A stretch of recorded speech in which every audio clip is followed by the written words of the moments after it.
Hi, ನಾನಿವತ್ತು ನಿಮಗೆ egg ಬುರ್ಜಿಯನ್ನು simple ಆಗಿ ಕ್ವಿಕ್ ಆಗಿ ಯಾವ ಥರ ಮಾಡೋದು ಅಂತ ತೋರಿಸ್ಕೊಡ್ತಾ ಇದ್ದೇನೆ. ಸೊ ಬನ್ನಿ, ಅದಕ್ಕೆ ಏನೇನು ಇಂಗ್ರೀಡಿಯೆಂಟ್ಸ್ ಬೇಕು ಅಂತ ನೋಡುವ.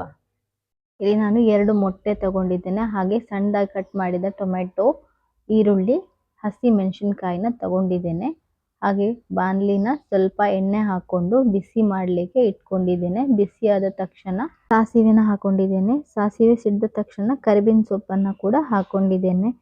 ಹಾಗೆ ಇಲ್ಲಿ ಕಟ್ ಮಾಡಿರುವಂತಹ ಈರುಳ್ಳಿ, ಹಸಿ ಮೆಣಸಿನಕಾಯಿ ಹಾಗೆ ಟೊಮೆಟೊನ ಕೂಡ ಆ್ಯಡ್ ಮಾಡಿಕೊಂಡು ಸ್ವಲ್ಪ ನಾನು ಮಿಕ್ಸ್ ಮಾಡ್ಕೊಳ್ತಾ ಇದ್ದೇನೆ.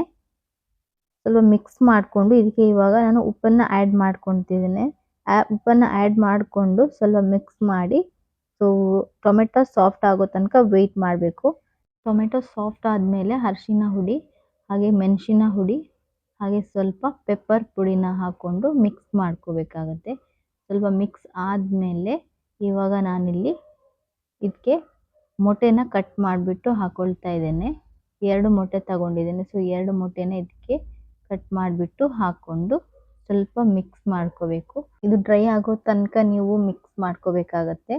ಸೊ ಡ್ರೈ ಆದಮೇಲೆ ಇದು ಈ ಥರ ಬರುತ್ತೆ. ಸೊ ಇದನ್ನ ನೀವು ಕುಚ್ಚಲಕ್ಕಿ ಗಂಜಿದೊಟ್ಟಿಗೆ ತಿನ್ಬಹುದು. Thank you for watching.